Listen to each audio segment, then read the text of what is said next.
are certain tasks in life that are better suited for a man. This is one of them.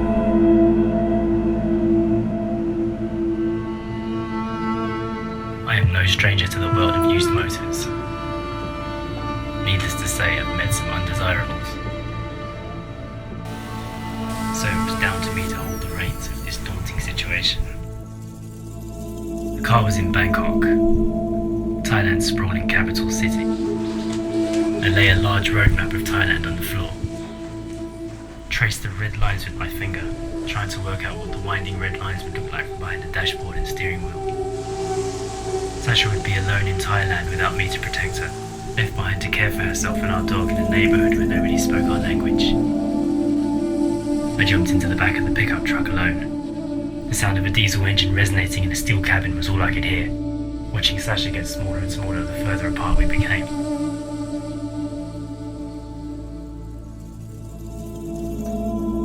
I took a moment to analyse the situation.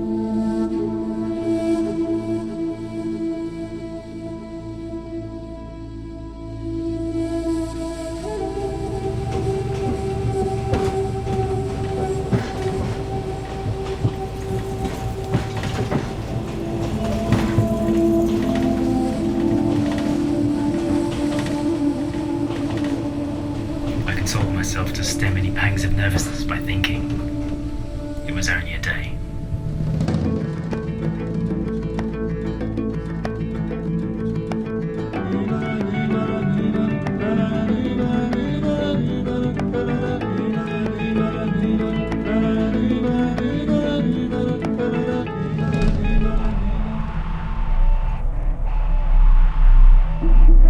The unexpected separation began. On my own in a wooden house, family and friends thousands of miles away, Skype and email my only access to them.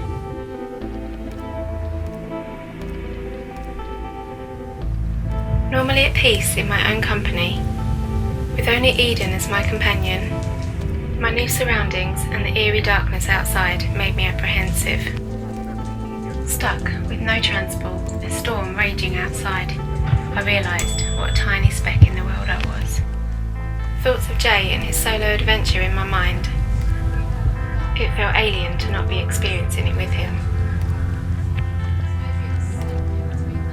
I needed to keep myself occupied.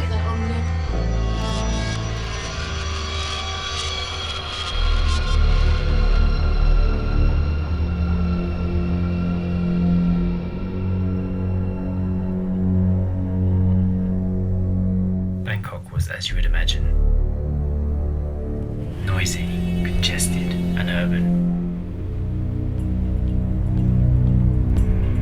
But I wasn't there to sightsee.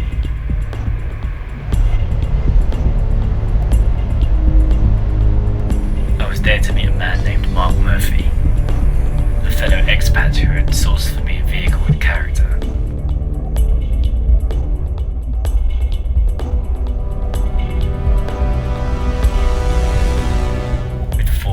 Letters on its body, and the heart of an Asian donor.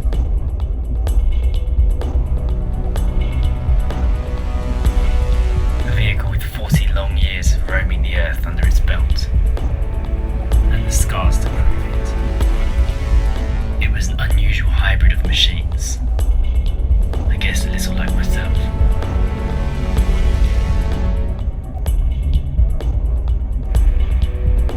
I just had to get it home.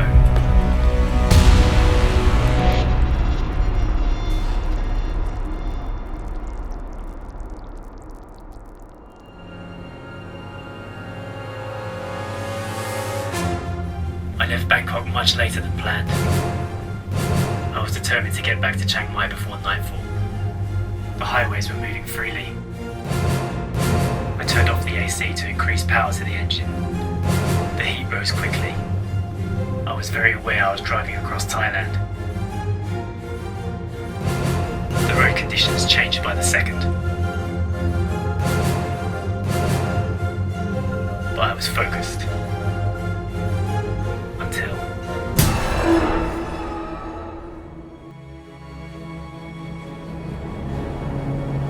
what happened next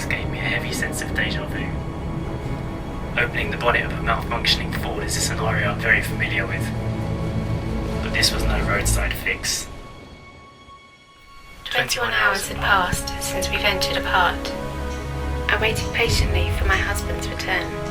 I suspected something may be badly wrong, which led me to a situation which was out of my comfort zone.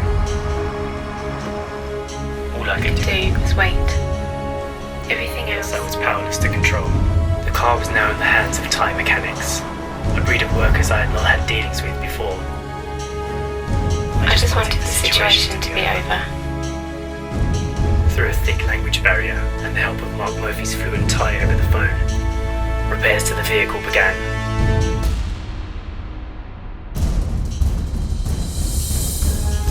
Work carried on late into the night. The old carburetor had expired, a replacement expected to arrive the following day. My journey had ended abruptly at Nakhon Sawan. I checked into a roadside motel, got cleaned up for tomorrow's continuing adventure, and fell asleep exhausted. The next morning I forced myself to learn more Thai phrases. It had become obvious that learning the language had become a priority. Mark called and offered to pay for the repairs. I admit I was surprised and relieved. The repairs were complete. The journey resumed. Time was short. We were due to leave our current home that night. There couldn't be any more complications. I had to get back to Chiang Mai, make up for lost time, and rejoin Sashimi. The mountainous terrain of North Thailand rose up around me. I was nearing my destination. The setting sun cast shadows on the tree-lined roads. An overwhelming sense of achievement began to grow within. What had started as a one-day mission had transformed into a 50-hour ordeal. But the golden orb descending below the horizon before me made me realise